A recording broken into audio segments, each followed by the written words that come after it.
So, we talk a lot about heart health, right? But have you ever stopped to think about your heart at work? I mean, it's where we spend a huge chunk of our lives, so it's bound to have a massive impact. Today, we're going to crack open a toolkit full of ideas to make your workplace, and by extension your heart, a whole lot healthier.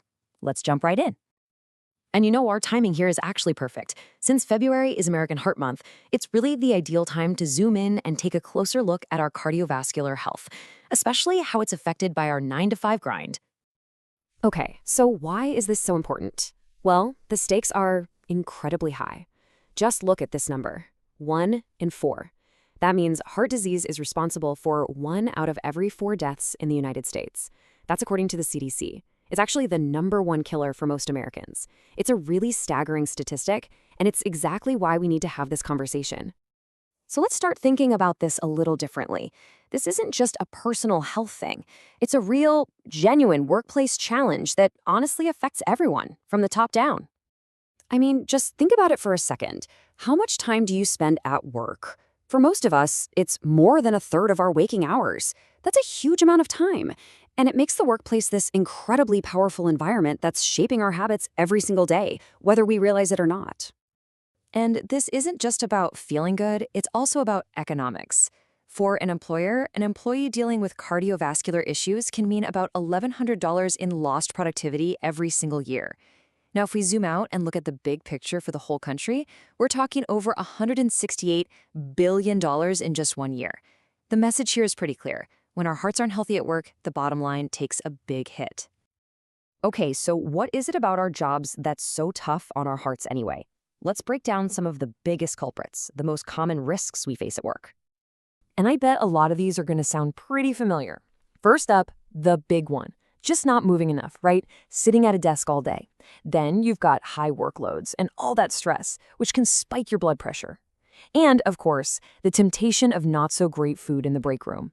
For some jobs, there are even environmental things to worry about, like noise pollution or exposure to certain chemicals. And this quote from the American Heart Association, wow, it really hits home. It basically says that no matter how much you exercise, if you're sitting for long periods of time, it can still negatively impact your heart and blood vessels. That's a pretty sobering thought, isn't it? It means that even hitting the gym every day might not be enough to cancel out 8 hours stuck in a chair.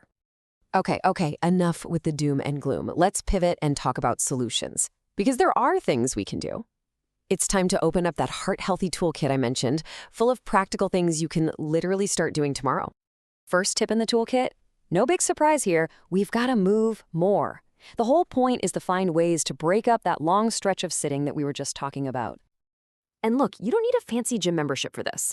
How about suggesting a walking meeting for your next check-in? Or just setting a little reminder on your phone to do some simple stretches at your desk every hour. And you can't beat a classic. Just take the stairs. These little things really do add up. They get your blood flowing and help fight off all those negative effects of sitting.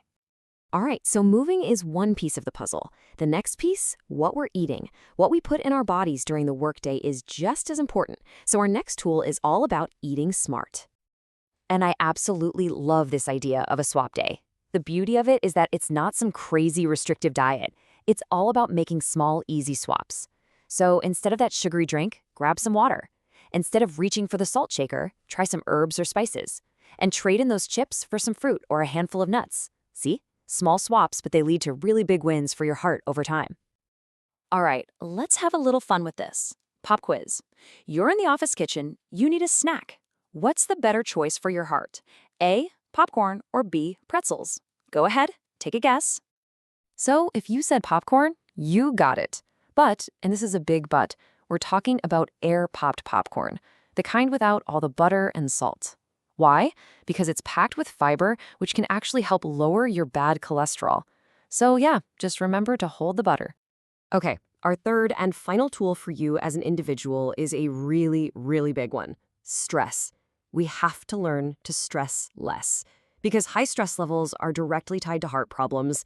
And let's be honest, work can be one of the biggest sources of stress in our lives. So what can you actually do about it? Well, you could try taking just a 5-minute mindfulness or meditation break. Seriously, it helps. Making sure you get good quality sleep is huge. It's totally non-negotiable. And hey, use your break to actually go outside for a bit. Even small lifestyle tweaks like cutting back on screen time or limiting alcohol can make a world of difference for your stress and your heart. Now, everything we've talked about so far is great for us as individuals, but these actions are so much more powerful when the whole workplace culture is on board. So this next part, this is for all the managers, the bosses, the company leaders listening in. And listen, if you're a leader, the message here is really simple. Investing in your team's health isn't just a nice little perk. It's a fundamental business strategy because at the end of the day, a healthy and energized team is literally the heartbeat of your entire company. So, how do you do that? It's about building a supportive environment. Stock the break room with some healthy snacks, run a fun fitness challenge to get people moving together, and think about policies like offering flex time so people can actually go to their doctor's appointments. That stuff shows you care about their health, not just their output. All right, so we've covered a ton of ground, from what you can do on your own to what companies can do as a whole. But the million-dollar question is, how do we make any of this actually stick? I think the real key is to celebrate the small wins. It's about progress, not perfection. So you took the stairs every day this week? Awesome, that's a win. Your team crushed a fitness challenge? That's amazing and deserves to be recognized. That's the stuff, that positive reinforcement that turns a decision into a real lasting habit. So I'm going to leave you with one final question to think about. What is one small, heart-healthy choice you can make at work today? It could be anything. Swapping your afternoon soda for water. Taking a 5-minute walk around the block.